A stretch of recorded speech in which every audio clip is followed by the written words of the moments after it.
Добро вечер. Недела 22 часот, време за емисија во Центар на YouTube. Јас сум Васко Евто, почитувани гледачи, вие сте на вистинското место. Зошто? Бидејќи во наредните 80 на минути и вие и јас имаме право да знаеме истината. Направивме 3 недели пауза. Вие кои сте мембари можевте да гледате политички анализи, влегуваме во еден бурен политички процес. Некаде за една недела или за 10 дена ќе имаме премиерска рокада, ќе имаме широка пржинска влада, ќе се влезе во една изборна разврска, во еден изборен процес.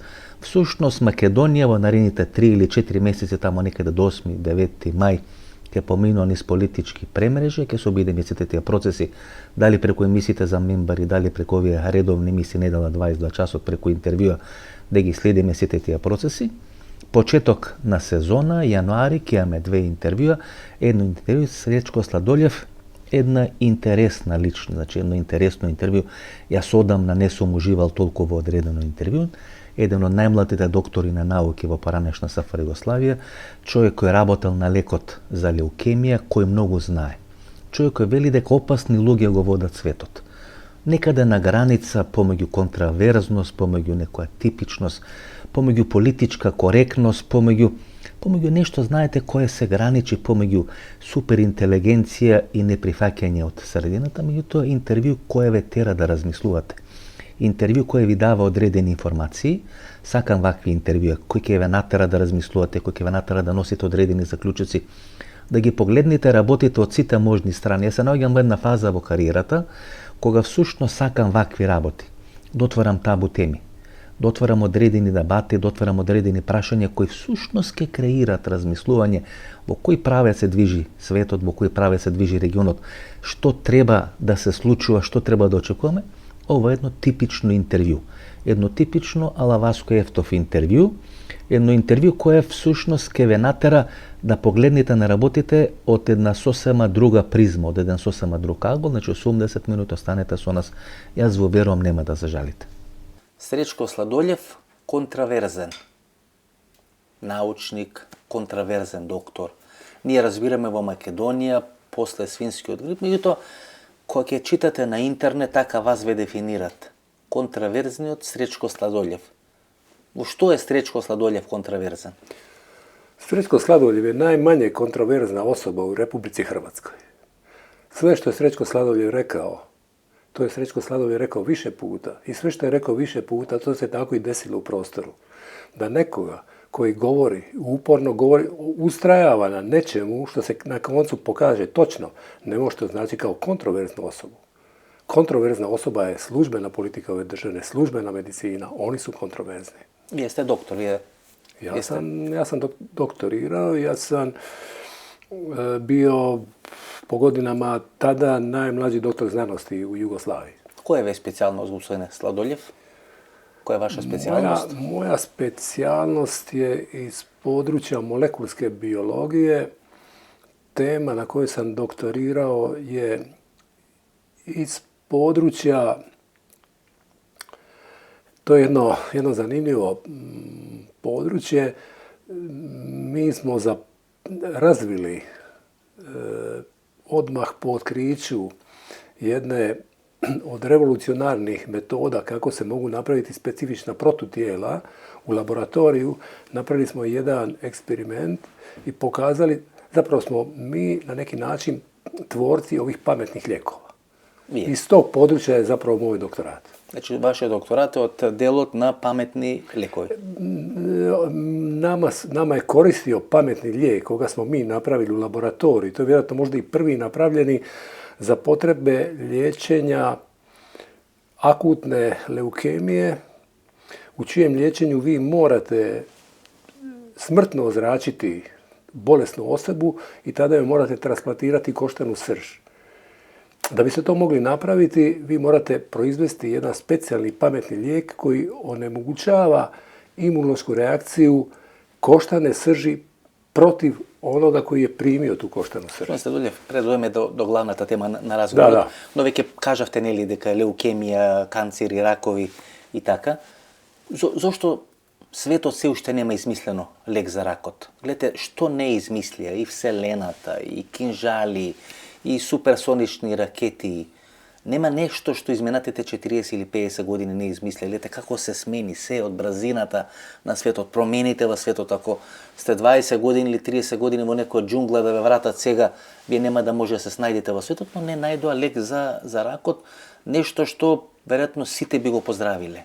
На сите би им се допаднало. Сите, или барем најголем дел од фамилиите или семејствата имаат по некој што поминал из таа голгота. Ako sam vas dobro Ne razumio, vi da, mene zbog pitate čega nisu kako to da danas letimo zapravo na Mars, da nismo uspjeli naći Znači, lijek za rak. Za rak, za kancer. To me pitate. Jeste. Naći lijek protiv raka, mogu vam reći da je puno kompliciranije, ako je uopće moguće, nego što je let na Mars. Jedino vam tako mogu reći.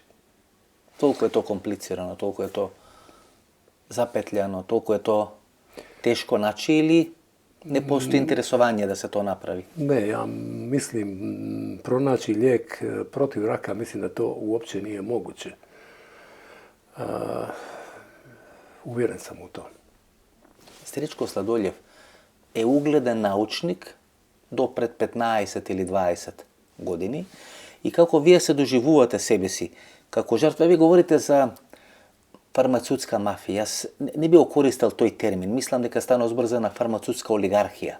Бидејќи мафија ако краде од некого, ако прави, а ако сте олигархија, тогаш вие владеете и наметнувате правила на однесување, вие распоредувате каде ќе завршат тие пари, на кој начин ќе се трошат.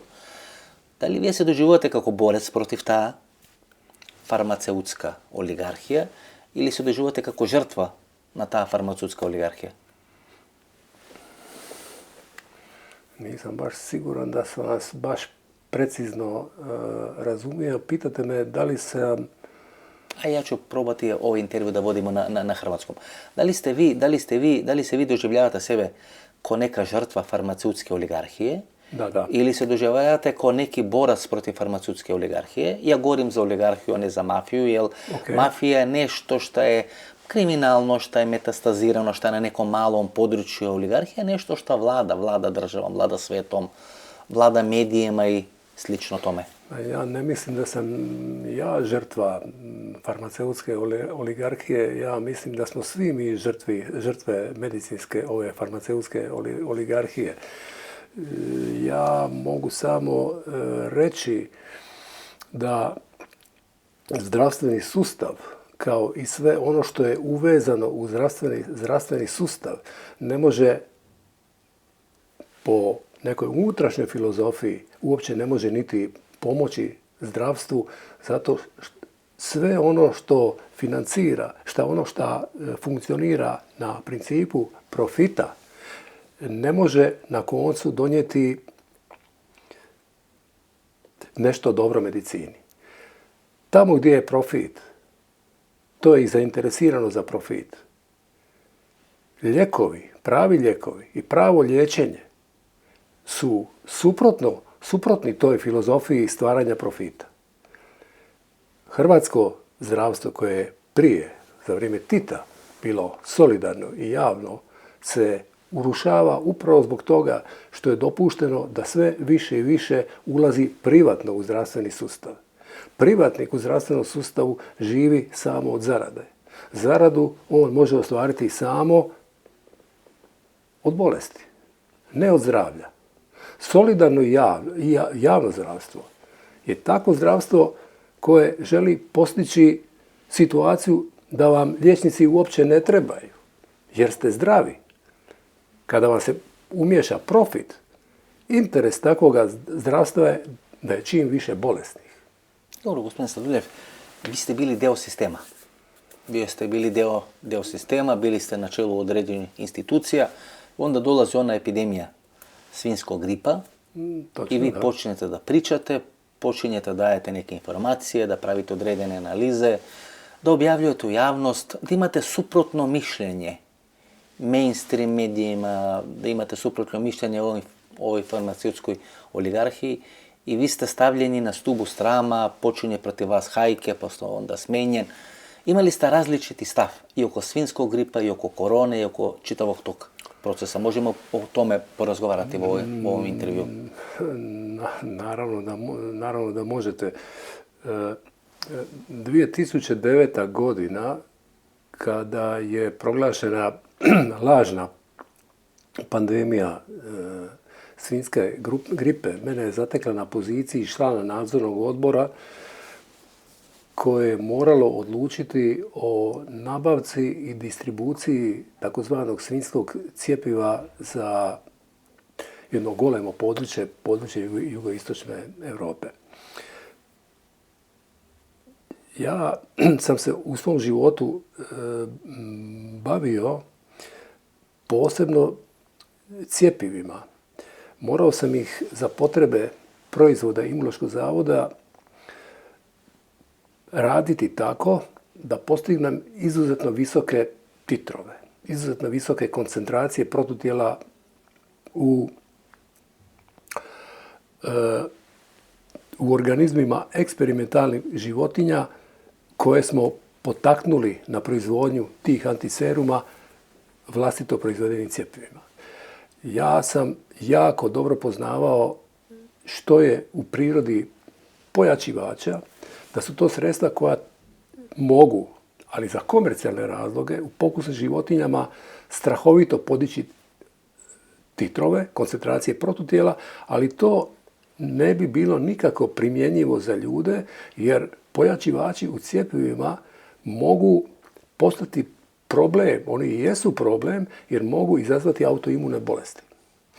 Kad sam shvatio kakav je sastav ovoga svinjskog cjepiva, kad sam u njemu prepoznao jedan pojačivač koji se zove skvalen, koji je izuzetno jak, ja sam tada intervenirao kako bi zaštitio zdravlje ljudi, da takvo cjepivo ljudi ne smiju primiti, i išao sam dopisom direktno ministru u kojem mu sam objasnio koje će nastati posljedice ako ljudi počnu primati to cjepivo. Između ostalog, ja sam upozorio javno već u listopadu 2010. godine da će posljedica od takvog cjepiva biti eksplozija nastanka jedne jako rijetke, a smrtonosne autoimune bolesti koja se zove amniotrofična lateralna skleroza. Svi su mi se smijali jer je ta bolest imala u tom trenutku pojavnost jedan slučaj na 1.000.000 ljudi. To se pokazalo točnim i rekao sam čak i period koliko će trebati otprilike da se ta bolest razvije. Nakon primitka cjepiva, rekao sam do 2 godine, 6 do 2 godine, i nakon 2 godine svi smo mi svjedoci činjenice eksplozije te vrlo rijetke bolesti, jer su se čak i estradne zvijezde, sportaši, glumci, pjevači, da bi upozorili na porast, na eksploziju ALS-a, to je gadna bolest, polijevali hladnom vodom javno u televizijskim emisijama. Meni se struka iz početka smijala. Odakle sam iskopao tu bolest. Vjerojatno niko nije ni znao za tu bolest u tom trenutku. Toliko je rijetka, a to se desilo. A na činjenicu da to jest povezano sa cjepivom, priznala vam je Engleska regulatorna agencija. Dobro, gospodine Sladoljev, šta to Još znači? samo jednu stvar Ajde. imam. U hrvatskom ustavu, to želim reći makedonskoj javnosti, ali želim reći hrvatskoj javnosti, postoji član 40 u hrvatskom ustavu. Ustav je glavni, temeljni zakon koji je iznad svih zakona, koji kaže ako stručna osoba nešto zna što bi moglo štetiti narodu, ljudima, javnosti, tada je ta osoba, a ja sam bio ta osoba, obzirom na svoja, to su specijalna znanja, bio sam u poziciji da to kažem, da to upozorim. Ako da nisam to napravio po Ustavu Republike Hrvatske, to je nešto najbolje što postoji u našem Ustavu, je zapriječena kazna od 1 godine dana. Ko ne vjeruje, neka pogleda članak 40 Hrvatskog Ustava. Vi kažete da ta pandemija svinjskog gripa, Da. taj virus, da je to neki niz događaja koja na kraju završava koronom ili koronom virusom ili covidom ili kako da to nazovemo. Da su oni polako pripremali da stignu tamo. Da. Do korone, do covida. Da je prvo bio svinjski gripa, da je ptičji gripa, da je sve i sve što se dešavalo i da su na greške koje su tada uradili ili učinili, propuste, bolje reći. Propuste koje su vidjeli da su napravili, oni su se podgotvili, oni su eliminirali te propuste i ono se na kraju dogodilo kao eksplozija oko koronavirusa. Da. Kako vi objašnjavate taj proces? Pa,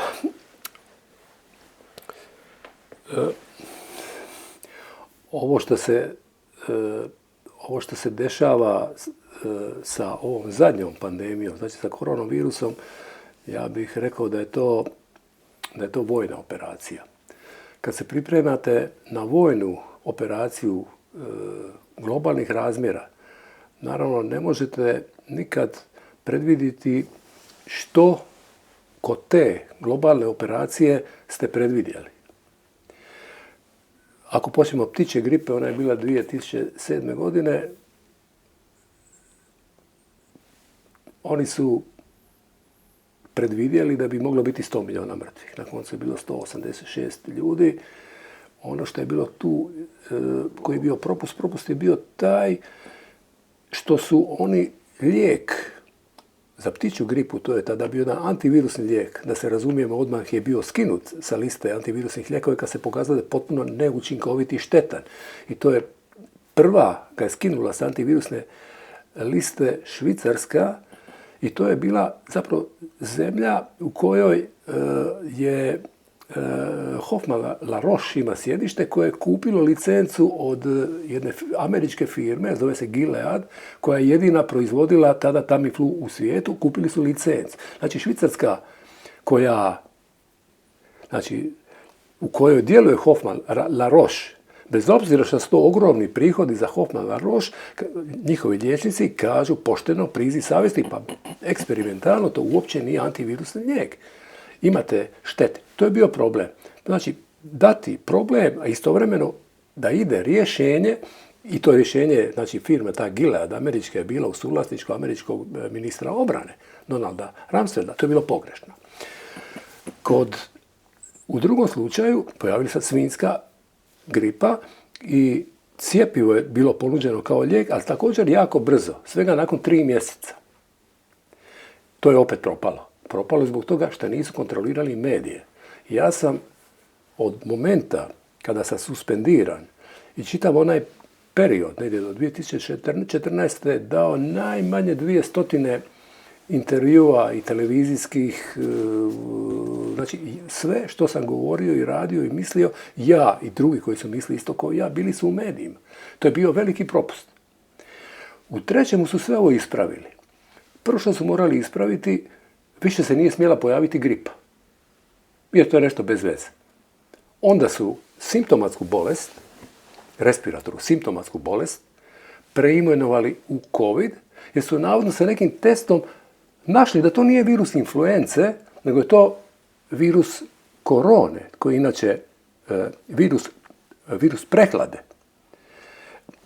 Međutim, i kod onih gripa nisu nikakvim PCR-om određivali o kojem se virusu radi, nego su simptomatski govorili, evo vidite ta povećana smrtnost i tako dalje, to je zbog gripe u onome periodu kad se respiratorne bolesti javljaju. To je onaj period ranog proljeća ili kasne zime, tada je smrtnost u populaciji veća nego u ljetnim mjesecima.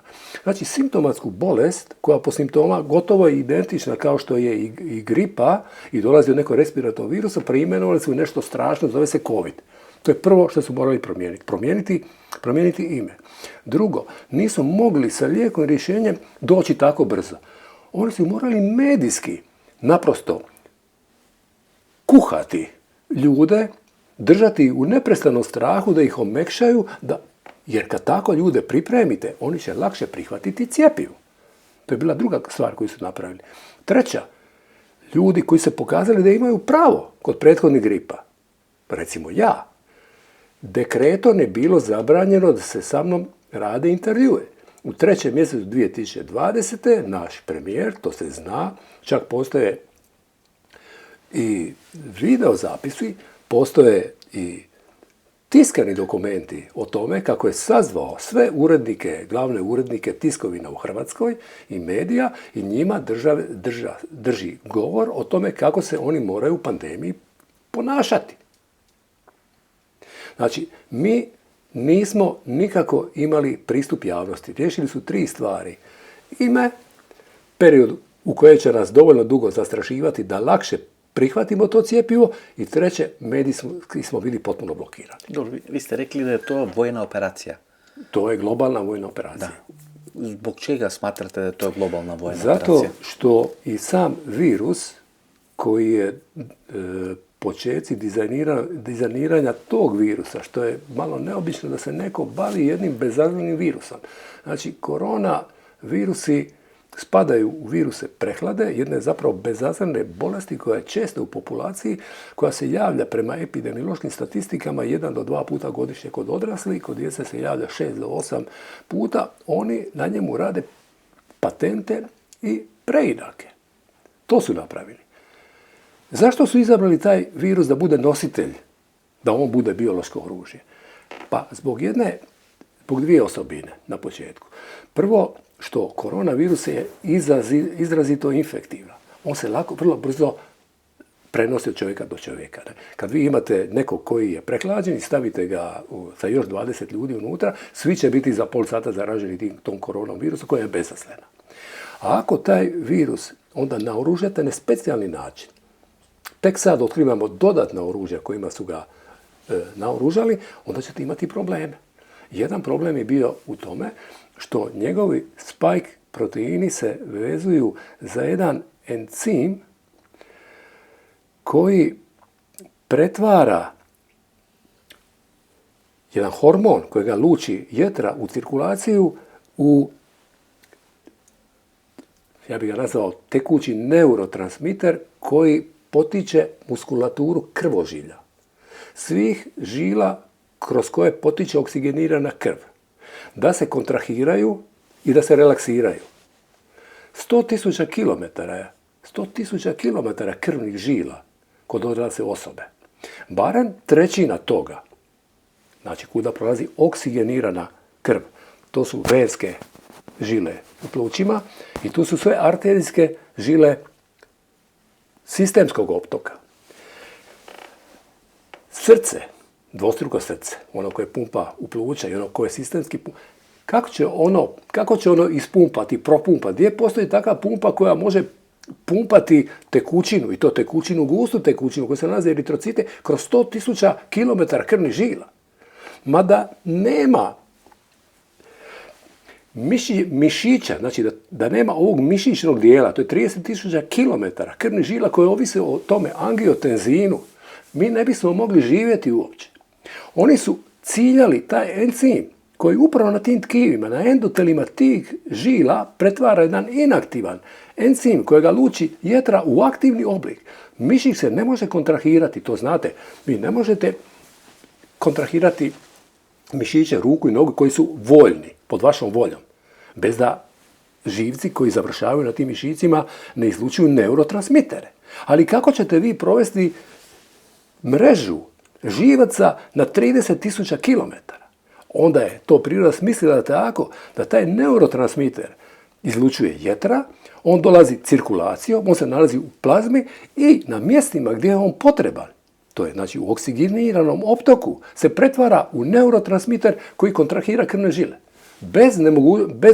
Bez toga vi opterećujete strašno srce, znači jednostavno ne prolazi dovoljno, zbog toga ne prolazi dovoljno krvi kroz pluća, kako pluća ne mogu zbog tog slabog protoka ne radi ta cirkulacija, ne mogu opskrbiti krv dovoljnom količinom kisika, onda to dodatno napreže srce. Posebno ljudi koji imaju neke probleme sa srcem, odmah su odlazili. Kad to date kao cjepiva, to isto date u cjepivima, da ste napravili još gore. Virus je lokaliziran u plućima na mjestima gdje je infekcija, ali kad date cjepivo koji proizvodi isti taj protein koji vam blokira cirkulaciju, tad ste u problemu. Odatle vam da vam se sportaši ruše. A dodatni, onaj zadnji problem koji nisam objasnio, to je formiranje krvnih ugrušaka. To je opet malo kompliciranije priče.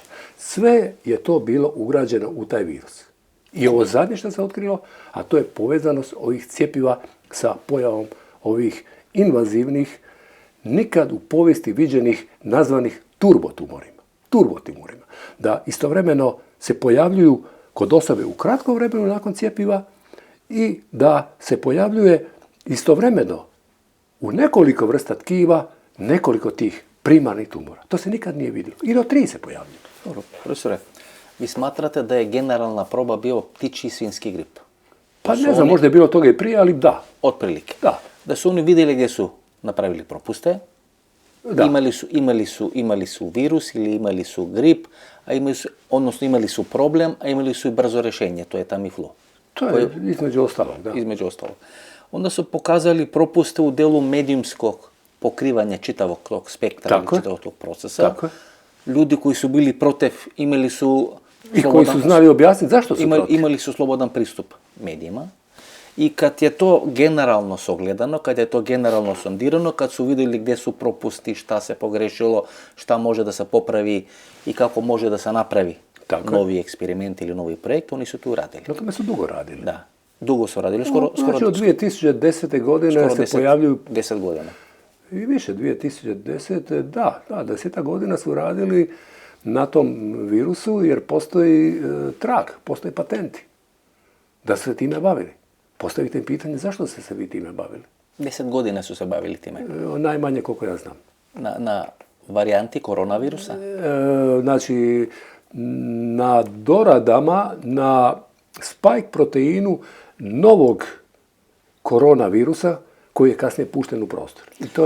I to je priznato. Koronavirusi su koliko tamo? 7, 8, 9, 10 generacija koronavirusa. Znači, koronavirusi su od uvijek. Isto kao što su influenza virusi. Koji postoje? Jednostavno postoji. Postoje 1000 vrsta virusa. Viruse prehlade izaziva adenovirusi, rinovirusi. Na koronaviruse otpada otprilike 17% svih prehlada. I on je u prostoru od uvijek, a sam virus je otkriven 60. godina prošlog stoljeća. 60 godina, znači nekada pred 60 godine otkriven taj... Od otkrića, tako je. I oni su odabrali koronavirus... Zbog njegove infektivnosti. Infektivnosti. Jel se lako prenosi, jel se lako može to je zaražiti, svakog se nalazi u neku prostoru i tako dalje. Ali ga učinimo opasnim. Šta je onaj spike protein? Spike protein ništa, to je samo protein koji čini vanjski omotač na virusa i on zapravo štiti informaciju koja se nalazi u virusima. Znači, on je na neki način ko neka švajcarska garda, recimo. Recimo, on zapravo samo mu je zadatak da čuva virusnu informaciju od oštećenja. Da, i da može virus lakše ući u organizam. Tako je, i zato su oni napravili taj spike protein, način su ga radili da može čim lakše ući u organizam, zato što taj spike protein na sebi ima jedno mjesto koje je analogno encimu kojega sam vam prije spomenuo. Znači, on se upravo poput magneta veže na ovaj encim koji pretvara ovaj hormon jetre u angiotenzin. U hormon koji će onda inervirati mišićne ovoje krvožilnog sustava. Dobro, profesore, znate šta je meni interesantno? Kako je Kina ušla u taj projekat? Ako su 10 godina radili, Kina je zemlja, kako je Kina ušla u taj projekat? To je vrlo zanimljivo pitanje sa mnogih aspekata. Krenulo je navodno sve iz Kine.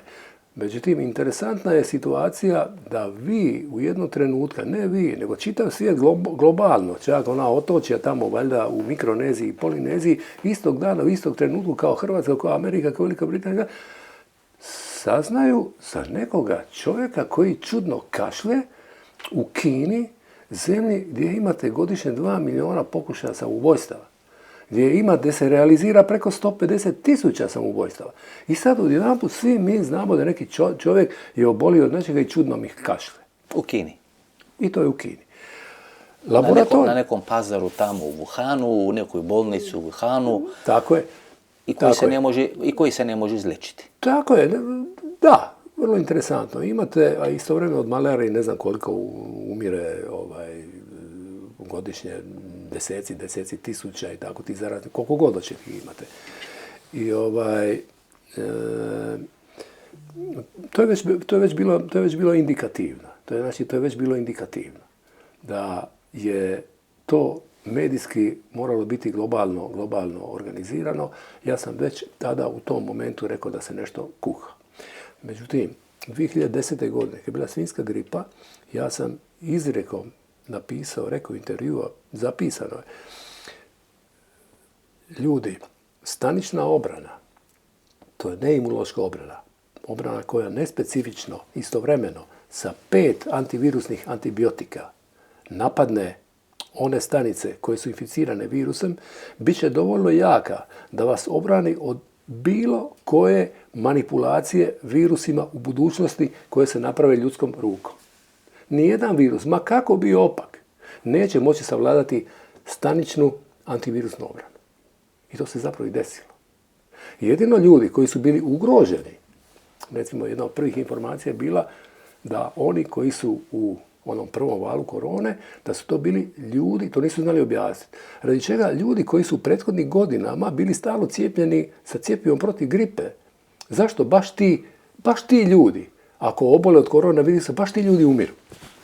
I onda su pronašli, to je vrlo interesantno, je prošlo ispod radara, ja sam objavio, kod tih ljudi koji su bili cijepljeni, a cijepili se zbog toga što su ih prestrašili, da su oni rizična populacija i tako da se moraju cijepiti cjepivom protiv gripe, obolili su od jedne autoimune bolesti koja još nije u registru autoimunih bolesti. Kod njih su otkrili protutijela protiv interferonske signalizacije. Interferonska signalizacija je ključna u svim oblicima obrane. Preko 80% produkata gena koji su uključeni u sve oblike obrane jesu regulirani genima koje aktiviraju interferoni. Ako imate protutijela koja su stvorena zbog toga što ste primali cjepivo, jedino tako su mogla biti i generirana ta protutijela, onda ste inhibirani. Onda ste inhibirani. Ne možete aktivirati one pravce, one mogućnosti koje inače vi imate. Ljudi koji su blokirani protutijelima, protiv interferonske signalizacije, pa upravo su ti bili na udaru i upravo ti su umirali od korone. Oni koji su ranije bili cijepljeni cjepivom protiv gripe. I sada ih ponovo šalju medijski da se kao rizične skupine u ovoj sezoni ponovo cijepe protiv gripe. Znači oni su imali te informacije. Sve su informacije imali. I kad su imali te informacije, da. Kad su imali informacije o propustima prethodne operacije, da. Onda su seli i počeli da rade. Radili su 10 godina, izabrali Kinu. Međutim, tamo su bili proizvodni pogoni američka firma je bila u vlasništvu jednako isto kao što su bili tamo u Lombardi, tamo u Milanu su isto bili oni problemi, ja mislim. Vrlo brzo nakon Wuhana Italija negdje da, bila. Italija je bila, bila ona fudbalska utakmica, Atalanta, ne znam s kim je igrala Atalanta. I baš tamo velike koncentracije, onda je počeo stampedo. Tamo u Wuhanu se nalazi, znači, tvornica koja je u suvlasništvu jedne američke farmaceutske multinacionalne kompanije. Tamo, i oni su imali tu galvestovsku tehnologiju kojom su mogli napraviti sve te manipulacije koje su napravljene na koronavirusima. To je američka tehnologija. Kinezi su malo nesmasno reagirali, uhvatila je neka panika, ne samo tada, nekde krajem 2019. početkom 2020. godine, već i kasnije kad se epidemija opet vratila u Kinu, pa lockdown, pa Šangaj, pa Peking. Kinezi su se dosta nesmasno i dosta panično odnosili prema tom procesu i prema toj pojavi. Je li Kina nešto znala što mi drugi nismo znali? Je li znala koliko to može da bude opasno? Ili jednostavno ta komunistička vlast u Kini tako reagira na svaki problem? Da, dobro ste rekli, komunistička vlast, to je ipak totalitarna vlast. A znate, svaka totalitarna vlast vam voli kontrolu. Sve te vlasti vole kontrolu.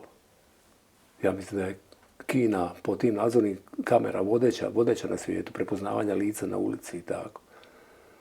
I ja mislim da je Kina kao i ova vojna operacija je na isti način su zainteresirani da kontroliraju ljude. Ne znam kako da to objasnim. Vidite, onda je izašla, to je već početkom marta, znači nekoliko mjeseci kasnije, izašla Angela Merkel, ondašnja germanska kancelarka, je rekla da će preko 60 ili 80% od ljudi u naredni 3 godine biti zaraženi od ove korone, od pandemije koronavirusa.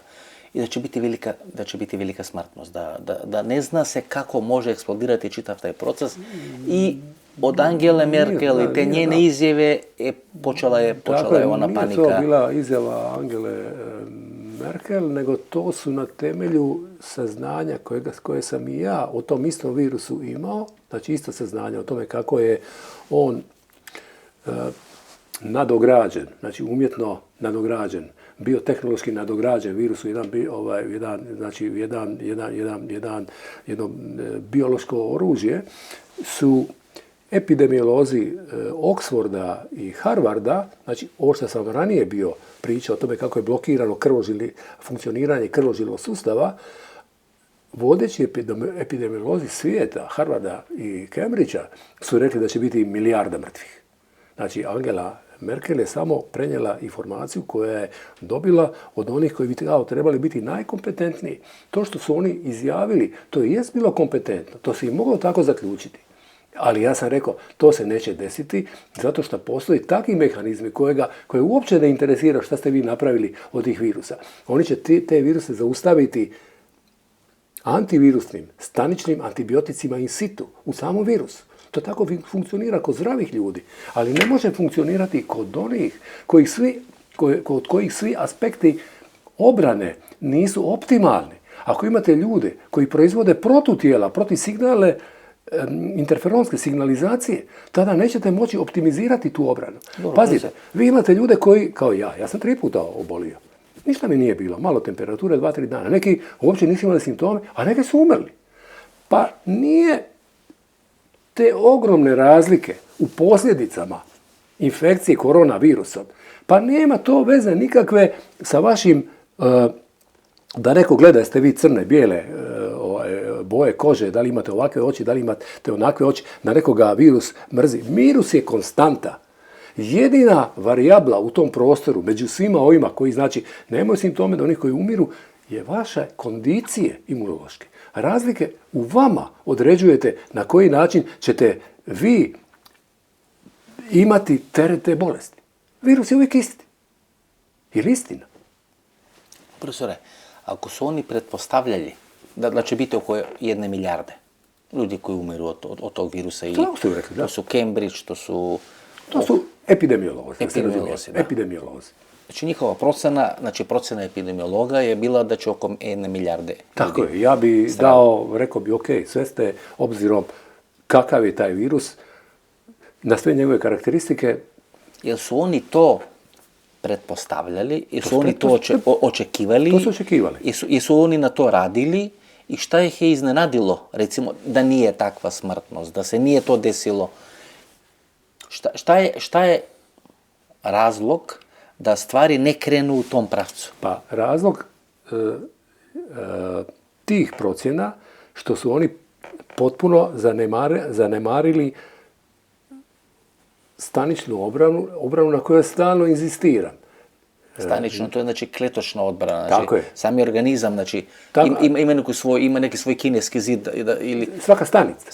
Svaka stanica. Da. Stanice su vam, znači, mi smo višestanični organizam, sastavimo se vi i ja otprilike 100.000 milijardi stanica koje su strahovito organizirane.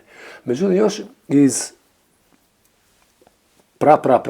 naše biološke povijesti, nekad, naravno, ljudi nisu od početka, nego smo krenuli kao jednostanični organizmi. Već onda u tim jednostaničnim organizmima počeli su se stvarati mehanizmi kojima bi se ti organizmi mogli obraniti od virusa. Svaka vrsta u prirodi, čak i bakterije, znači i svinje imaju svoje viruse, biljke imaju svoje viruse, svaka vrsta ima svoj virus, stvarali su, znači životinjske vrste, određene elemente obrane koje su krenuli još od jednostaničnih organizama. Stanična obrana je obrana koja je sama per se. Znači, svaka stanica ima mogućnost da se brani. To je potpuno izvan imunološkog sustava. Znači, svaka stanica ima mehanizme da samu sebe obrani od virusa. Pri čemu su stanice međusobno signalima povezane.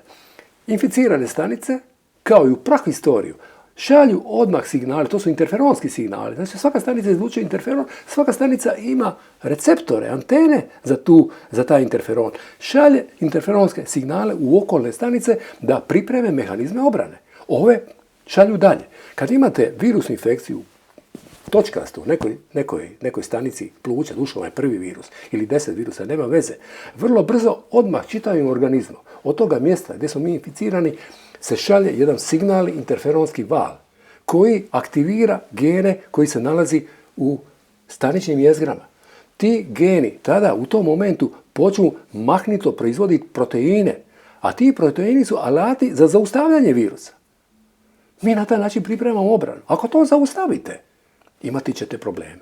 I odatle i razlike među ljudima u posljedicama. Dobro, i onda je počeo Bill Gates da izlazi, da kaže, dobro, imali smo sreće, bit će brzo vakcina, možda neće biti toliko brzo, ali imali smo sreće, imali smo više sreće nego što smo imali pameti, međutim, za 5 ili 10 godina doći će još jača epidemija, još žešća epidemija sa puno više mrtvih, sa puno više stradalih, sa puno veću razinu i zaraživanja i puno veću razinu umrlosti. Može pričati šta god hoće, ali iznad ovoga nema jačega.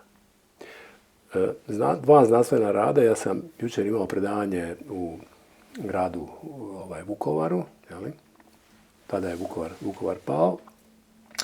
Objasnio sam pojavu takozvanih turbotumora. To su tumori koji su vrlo agresivni, koji se pojavljuju kod cijepljenih ljudi, a njihova je karakteristika to što se istovremeno na više mjesta mogu pronaći primarni tumori. Znači to nisu metastaze, nego su primarni tumori. Problem sa nastankom tih primarnih tumora preko znanstvenih radova koje sam ja imao priliku pročitati 2021. godine, koji su sada skrivene od očiju javnosti, našao sam tragove. Ti su radovi bili pročitani, bila je njihova čitanost preko 15.000 čitanja. Oni su pokazali da neki način inficirane, znači stanice koje su inficirane mRNK cjepivom, da u takvim stanicama dolazi do blokade jednog enzimskog sustava koji pazi da prilikom razmnožavanja stanica se vjerno prenese informacija, genetičke informacije u stanice kćeri. To je takozvani MMR mehanizam ili mismatch repair sistem. Mismatch znači da pri umnožavanju nukleinskih kiselina nisu vjerno prepisani nizovi parova baza. Znači, informacija je u nizu tih nukleotida. Samo su 4 slova koji određuju sve informacije. 3 od 3 slova u nizu određuju precizno, točno poziciju pojedine aminokiseline u svakom proteinu. Ako dođe do krivog sparivanja, na mjestu gdje bi trebao doći, slovo A, dođe slovo B, tada će protein biti dramatično promijenjen. Ako se to prenese na stanicu kćer, neće u njoj samo biti problem, nego u nasljeđu takve stanice, jer ona će davati onda upravo tako promijenjeno nasljedstvo. Stanice koje imaju promjenu u svom genetskom materijalu, to su tumorske stanice. Ako blokirate sustav za popravljanje pogrešaka, onda ćete ono što se dešava, recimo, 1 u 100.000 slučajeva, događat će se u jednom od 10.000 slučajeva. Jer cijeli genom ima 6 milijuna parova baze. I to se neviđeno puta se replicira. Može nastati greška. Ako? Vi smatrate da su ove vakcine koje su ne smatram, nego da jesu. Znači, ako ste blokirali sustav... Da su oni razlog za ovakvih vidova tumora? Upravo tako. Neka neko pokuša mi kontraargumentirati da to nije. Znači, ako vi dobijete kod cijepljenih povećani pritisak i mutiranih stanica, što se inače događa u organizmu, ali iza toga stoji imunološki sustav koji to uklanja, zato i postoji. Ako to povećate za 100 puta, jer nemate enzimske sustave koji su blokirani zbog cjepiva, da ispravljaju te pogreške, onda ćete imati daleko veći broj pogrešaka i daleko veći broj mutacija, odnosno tumora kod te osobe. Znači, sva ona tkiva koja su inficirana vašim cjepivom, znači stanice koje su inficirane cjepivom, su u velikoj riziku da proizvede mutirane, odnosno tumorske stanice. I to se dešava. Zato imate opise situacija masove liječnika preko interneta, znači svojom pojavom ime i prezime stavi i govori o svojim osobnim iskustvima. Vi sad imate pojave da imate po 2-3 primarna tumora odjedanput. Čovjek se raspada. Profesore, ajde se vratimo samo na ovaj virus. Bio je francuski Nobelovac koji je izašao, koji je radio u Wuhanu, to je neka francuska laboratorija tamo u Wuhanu koja je finansirana od Francuske. Na kojega mislite? Pa onaj koji je Nobelovac, Montesquieu, mislim da se zvao. Nije on tamo radio. Kažu da njegovi učenici su tamo radili, da on ima određene informacije oko to što se tamo istraživalo, što se radilo u tu biološku laboratoriju u Wuhanu. To ne znam, ja njega osobno poznajem. Vi poznajete njega? Ne. Onda su ga proglasili ludim, pa onda je on umro posle godinu ili 2 dana. Dobro, umro je vjerojatno od starosti, nije umro zato što je lud. Apsolutno. Ali njega su proglasili ludim kad je on izašao i rekao da je to tako sofisticirano urađeno, da su takve promjene na genomu rađeni, da su takve promjene u te vakcine, da su takve promjene u tom virusu. On je govorio da to možda bude neka svinjska kuga, da bude nešto drugo, da su to istraživanja za HIV, neke vakcine za HIV, za SIDU i slično tome, ali da su to tako precizne elemente dorađivane, usklađivane, ubacivane itd. Da je to veoma da to mogu uraditi samo čovjek koji je veoma upoznat tom tehnologijom, tom procesom. Ja bi se složio s njim, ja sam čak i rekao da to što su oni napravili od ovoga virusa ubojice, ja sam čak rekao da jedini koji sigurno više znaju o mene, o imunologiji, da su to samo ovi koji su kreirali taj virus. Znači, mi smo masu stvari mi smo naknadno saznavali. Znači, izabrati virus, koronavirus, znači koji je visoko infektivan, ali poznavati da je uz taj virus vezan jedan specijalni fenomen, zove se ADE fenomen, to znači antibody dependent enhancement. Znači, to je jedan rijedak fenomen gdje protutijela, ako se stvore protiv toga virusa, ne neutraliziraju virus, što je posao inače protutijela, nego da pače oni olakšavaju tim virusama da lakše uđu u stanici i da lakše inficiraju stanice. Iz tog razloga se u prirodi niti ne stvaraju najvjerojatnije protutijela protiv koronavirusa, jer ako ih imate, vi ćete pojačati infekcije. I to vam se stalno dešavalo. Znači, one zemlje, nakon kampanja cijepljenja, vi se sjećate Gibraltara, Izraela, nemam pojma gdje sta Irske, uvijek ste nakon kampanje cijepljenja imali porast inficiranih u populaciji. Pa to su javni podaci. To znate. A zbog čega? Zbog tog fenomena. Znači, uz koronavirus, ja mislim da još ima par porodica, kad se stvare protutijela, ta protutijela kad se vežu na virus, ona neće neutralizirati, odnosno zaustaviti virus. Nego će protutijelo omogućiti da taj virus lakše uđe u stanice. Jer imate imate segmenta na protutijelima. Jedan je onaj gdje se protutijelo vezuje na nešto nepoznato, recimo na virus, ali momentalno vezivanje virusa pobuđuje promjene na njegovom repu. To je najbitnije. Rep je najbitniji jer time se aktiviraju sve moguće mogućnosti da preko toga aktiviranog repa djeluje imunološki sustav. Ali koji put se može desiti da aktivirani rep se veže za stanicu. I čim dođe do vezivanja vija, odnosno posredstvom tog protutijela, spajanje virusa na stanicu posredstvom protutijela, onda virus ulazi u stanice. I to je fenomen koji je neobično rijedak i on je otkriven prije 40 godina. Ja nisam imao pojma za taj fenomen jer je jako rijedak. Međutim, kroz sve ovo skupa došli smo i do tih informacija. Znači, izabrali su virus koji je visoko infektivan i ako stvorite protutijela, to ćete napraviti mRNK tehnologijom, onda ćete dobiti još povećanu infektivnost. Tako je. To su napravili. To su sve podaci koje možete vidjeti na internetu. Znači oni su napravili virus, odnosno su pojačali koronavirus i onda su izmislili odnosno vakcine koji omogućavaju virusu da bude još efektivniji. Tako je. Znači, izabrali su ga, iz tog razloga su ga izabrali. A sad su ga boostirali, samo su ga pojačali. Samo su ga pojačali. koji bolni um to može izmisliti? Pa ja sam rekao da je ovo vojna operacija. Vojna operacija. Protiv svih nas. Dobro, gospodine Sladoljev, Rusi su izmislili prvu vakcinu.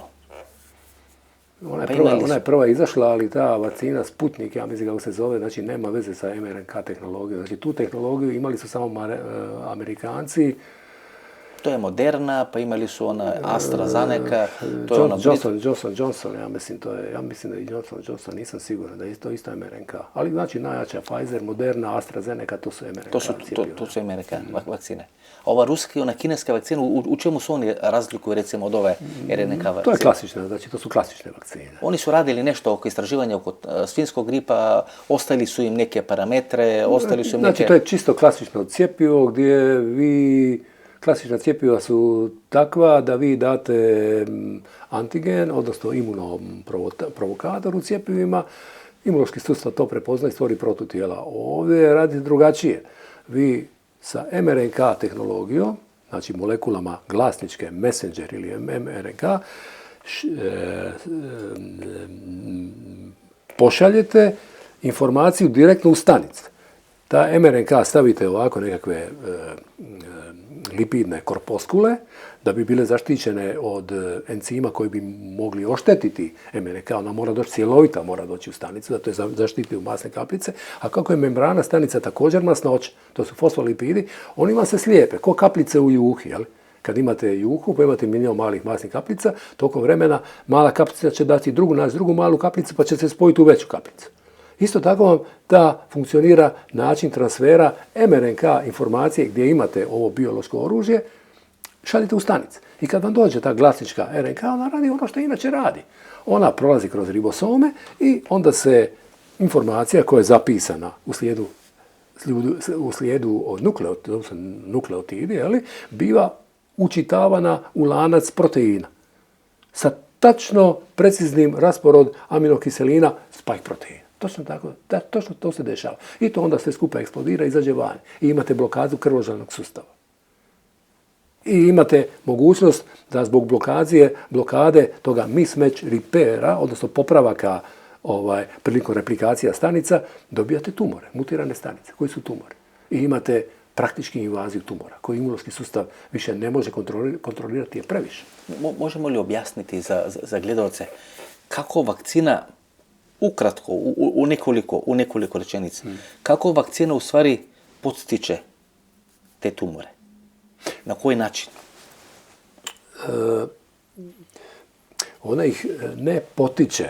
Ili ako znamo kako ih potiče, onda bi znali kako to spriječiti, recimo. Sad ću ovako, ili ako neko hoće da to spriječi. Ovako ću vam pokušat ću vam to reći. Znači,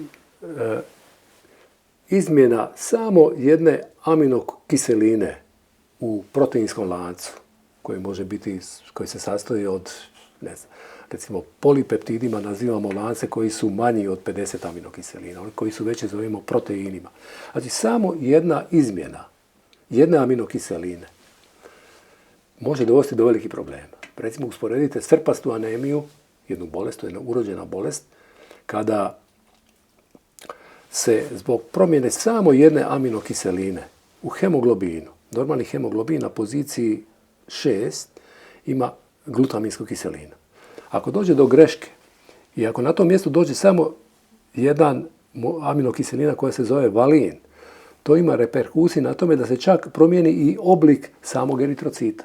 Eritrocit više nije ovalnog oblika, on ne može glatko prolaziti kroz krvne žile, nego on promijeni oblik da izgleda ovako srpasto izgleda. Tako da on zapinje na krvne žile. Krvne žilice, posebno u kapilarima, su jako uske. Recimo, kapilare u plućima su on čak uže. Znači ne može proći. Ne može normalno proći. Imate problema oko toga. Evo samo hoću reći koje probleme može dovesti do toga da samo jednu aminokiselinu promijenite. Tako je. Ali s ovim još možete živjeti. Pazi, to je nasljedna nekakva bolest. Perniciozna anemija, nasljedna. Ona je hereditarna. Možete živjeti. Ako dođe, sad vi recimo imate stanicu, to je stanica majka, ja? I ona se pokušava podijeliti. Vi morate prenijeti iz stanice majke u dvije stanice kćeri, morate identično prenijeti informaciju, sva slova moraju biti na mjestu da dobijete identičnu informaciju u stanicama kćeri kao što je u stanicama majke. Prije samog dijeljenja stanica vi morate umnožiti sav genetski materijal. Znači, nukleinske kiseline moraju se razdvojiti i moraju se prema dvije ove, koje su se sad razdvojile, morate složiti drugu matricu. Znači, ovo je matrica jedna, ovo je druga, složite sada dvije. Isti materijal mora vam doći u jedno i drugo. Znači, kao ogledalo, recimo. Tako, isto tako. Ali dobijete na koncu isto. Isti proizvod. Uvijek je isto, jer uvijek se sparivanje tih parova baza koje nose informaciju dobija onaj proizvod koji je podeljen. Znači, dva slova para. Uvijek vam nekakav, recimo, to su 4, recimo da su znaka, slova, nukleotida, baza, bilo šta. Imate 4. Jedan je adenin, on se mora spojiti sa timinom, to je A i T, uvijek mora biti A i T. T i A ili A i T, sve jedno. A druga je par baza su vam G i C, glutamin, glukozamin i citozin. I uvijek je to tako. Oni su uređeni jer tako izgledaju, imaju elektrostatske naboje na površina i onda je najveća vjerovatnost da se upravo spare oni. Međutim, ako vam se spari A, ne spari sa T, nego spari sa C, imate promjenu jednoga slova.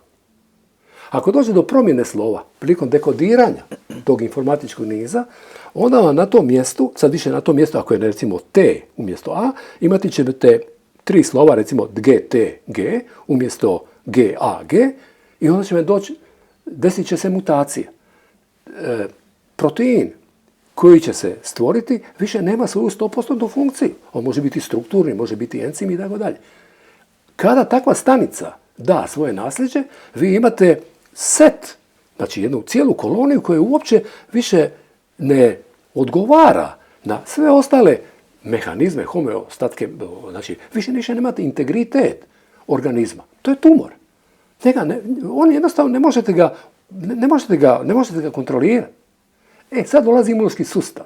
To je prilično složeno, ne mogu sad to objasniti. On prepozna te mutirane stanice i on ih eliminira. Na dnevnoj bazi, ja sam čitao neke radove da se to dešava i 10 puta. Znači da svakog dana 10 puta imunološki sustav eliminira takve kolonije stanice koje su zapravo tumorske stanice. Sada ako vi... A što se sad dešava?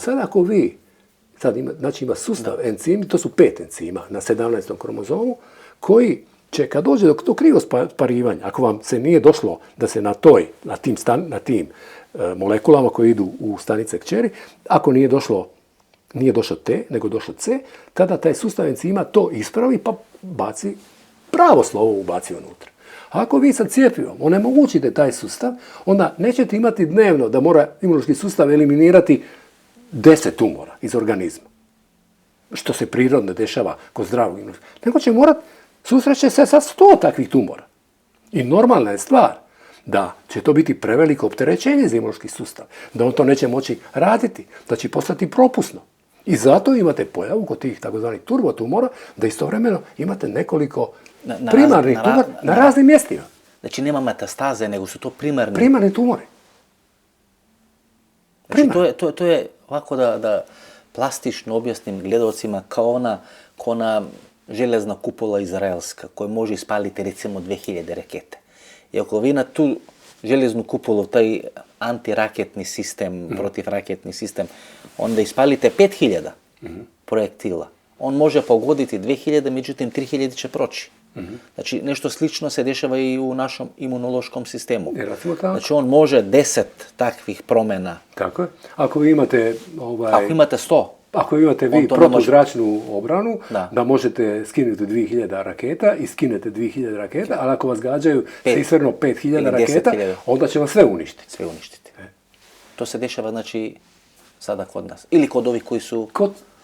Uglavnom kod cijepljenih.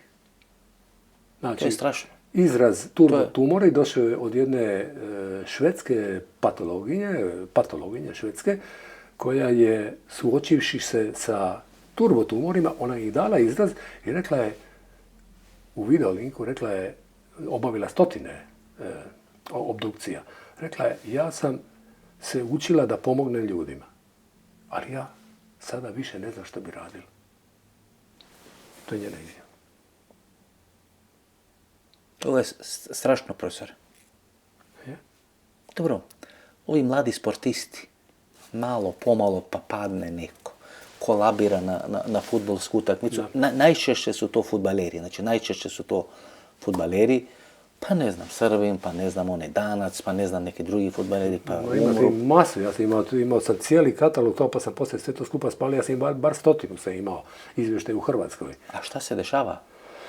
U stvari, Pa, to su trenirani organizmi, znači to su ljudi koji prolaze medicinske preglede koji se testiraju svake godine prije početka sezone, prije početka pripreme. Znači, jedna stvar je da vam zakazuje, znači, ožiljeni krvožilni sustav. Znači, ono što sam prije pričao. Ako vi proizvedete spike proteine koji će se vezati na one enzime koji aktiviraju hormone, koji funkcioniraju kao neurotransmiteri. Da mogu pokrenuti ruku, da mogu vežbati, da mogu stvarati. Da, to nisu ti. Znači, vaše krvne žile, znači, rekao sam, 30.000 km krvnih žila ima mišićni sloj, to se zove tunica muscularis. Oni nisu dio voljnog sustava. Nisu voljni, vi ne možete svojom voljom upravljati njima. Obzirom da je to tolika dužina, tijelo nije stvorilo mrežu živaca, jer bi onda živci morali opet biti 30.000 km da završavaju na krvnim žilama, da im daju informaciju da se stiskaju i da se relaksiraju. Stiskanje i relaksiranje proizvodi kretanje. Znači ono daje dinamiku tih krvnih žila. Ako vi sada blokirate pomoću spike proteina, a proizveli ste ih mRNK tehnologiju, svaka stanica može proizvoditi spike proteine u koje uđe informacija. Svaka. Ako imate spike koji se veže na taj enzim, koji će vam aktivirati enzim da biste mogli dobiti kontrakcije krvnih žila, da pomognete srcu da radi, da protisne ogromnu količinu kroz pluća, da protisne kroz tkiva, onda srce je opterećeno. To mora preuzeti srce. Srce kolabira. To je jedna stvar. A druga stvar su vam ušci. To je sad opet duža priča. Kako ti ušci nastaje? Kažem, to što je rekao Montagnier, rekao da su ga napravili, to ja čitavo vrijeme govorim. To nije moglo se desiti u prirodi, nije se moglo napraviti bez ljudske ruke. Osporavalo se na početku, na koncu se priznalo da im je pobjeglo. Nije im pobjeglo. To su napravili. To su napravili u jako naseljenim područjima, to su napravili u područjima tamo gdje je bilo u Italiji, tamo su uglavnom starački domovi. Tako je. Tamo je stara populacija. Tamo prosječni vijek negdje oko 85-86 godina, tamo je većinski staro stanovništvo. I uvijek se govorilo da je na tom severu Italije, da su dobro bolnice, da su to dobro bolnice. Ali imate tamo je koncentracija staračkih domova. Apsolutno. Znači, oni su pustili tamo u tom područje da učinci budu vidljiviji. A šta su im trebali ti učinci? Ti se učinci trebali... Zbog panike. Tako je, zbog stvaranja panike. To je moralo doći u sve medije. Mi smo samo bili bombardirani čitavo vrijeme sa tim mrtvima, sa tim. Naravno, bilo je i scenarija. Pokazali su da su neke... Kad bi se to uradilo recimo u Africi, ko bi to video? I ko bi to video, koga bi to bilo briga. Ali oni su to morali napraviti u srcu Europe, su morali napraviti. Doduše, i vidjeli ste da oni daju slike, ne znam, mrtvačkih ljesova, da su to slike bile praktički tamo iz Lampeduze. Iste slike su pokazali, znači sliku kao mrtvački, ali ta slika je bila prikazana prije 5-6 godina. Na kraju dana, šta bi trebalo biti finale čitave te operacije? Pa, finale... Evo, mi već neke nuspojave, kako kažete, turbotumori i sve to vidimo. Šta bi bilo finale? Šta bi bilo finale čitave te operacije? Operacija je to da nas previše ima. Ta operacija je to da mi trošimo njihove resurse, znači taj jedan klub koji drži, ne znam, svo to bogatstvo svijeta, kompletni svijet u obliku ogromnog novca koji se valjda tamo koncentrirao. Pazite, prije par godina gledao sam novac koji se drži u privatnom vlasništvu za 3,5 puta premašio je burzovnu iskazanu vrijednost svijeta. Znači, ako je svijet vrijedio, znači to, mislim, burzovno iskazanu vrijednost svijeta, znači ono, sve tvornice, nemam pojma šta sve skupo u to ulazi, i sad imate masu novca koja je oštampana, koja je u nečijem privatnom vlasništvu, iznosi 3,5 puta više nego što je burzovno iskazana vrijednost. Ti se osjećaju kao vlasnicima svijeta. Vi ste ti koji jedu naše, piju naše, idu u naše škole. Vi imate psihopate. Za ovu specijalnu operaciju, ne znam da li taj podatak znate ili ne znate, oštopana je ogromna količina novca da bi se spašavao svijet. Količina novca koju je oštampala Amerika samo u 3 godine koronavirusa, znači 20., 21. i 22. godina, ako niste znali, je 80% oštampane ukupne mase novca od kad god se štampa novac u Americi. Samo u 3 godine. U 3 godine. To je novac bez pokrića. Dečki rade što ih je god volja. Oni koji nisu htjeli da imaju Fed, privatnu banku koja će biti nositelj tih prava i štampanja novca, sva 3 predsjednika američka su ubijena. Zadnji je bio John Kennedy. Dečki rade što hoće. Znači, to je neki sistem koji je iznad države. Pa je. Koji funkcioniše, koji kontroliše države. Mi to zovemo danas sionizmom. Sionizam je majka svih nacizama i fašizama. To ne kažem ja prvi put. To je reklo puno ljudi koji su pametniji od mene. Ko to ne vidi, ko neće da prizna? Sve velike lidere, recimo, vidite, ona priča Putin, pa on priča sa Macronom, pa to je neka razdaljina od 6 metara, pa Xi Jinping isto tako, lockdown u Šangaju, lockdown u Pekingu. To znači da su ovi ljudi znali za čitavu tu operaciju. Znali su da to je vojna operacija, da je to biološko vojna operacija i ta njihova zabrinutost u stvari nije njihova komunistička paranoja, već je to realno sagledavanje stvari ili imanje informacija koje mi nismo imali. Čujte,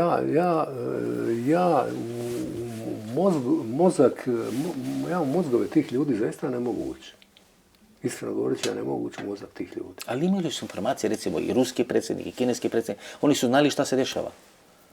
Znali se dešava neki biološki rat, pretpostavljam.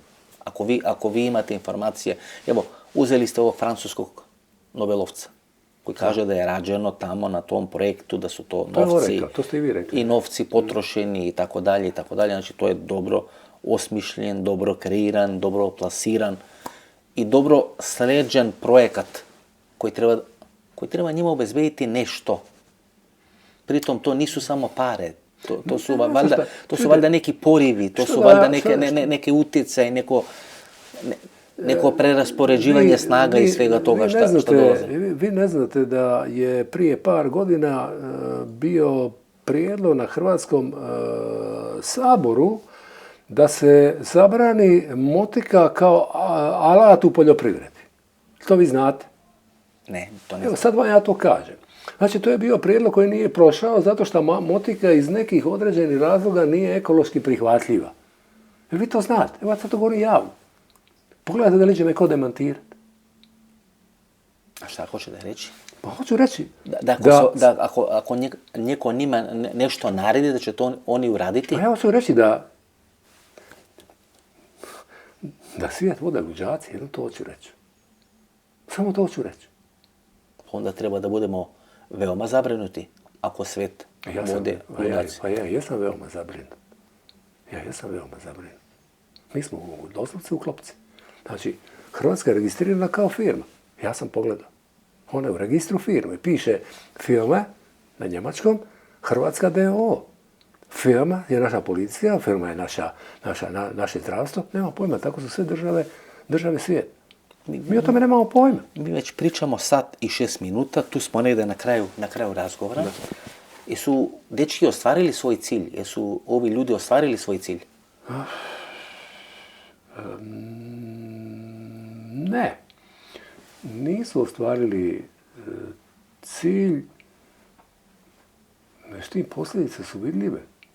Pa meni se čini, kad pogledam ljude oko sebe... Osim ovih turbotumora. To je, ali... To će sad doći ove depresije, pa ove anksioznosti, pa sve ona.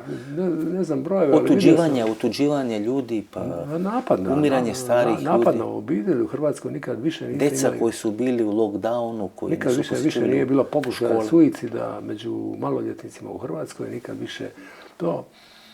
Razaraju se, ne znam. Porodice se razaraju, škola se razara.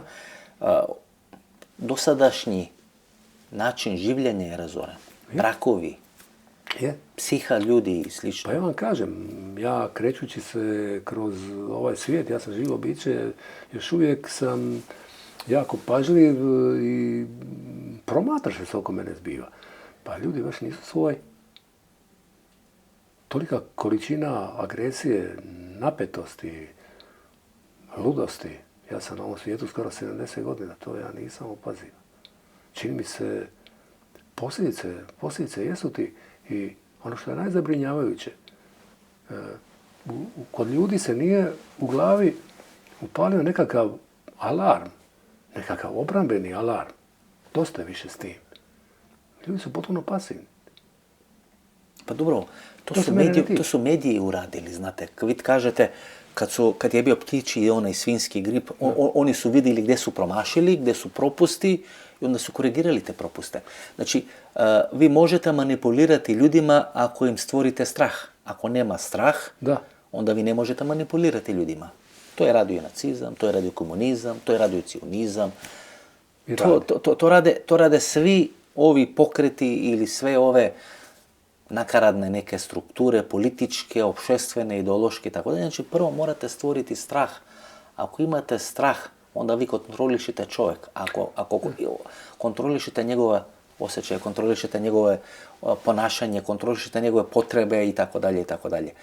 Čim vi njega savladate strahom, onda je vaš laki plijen.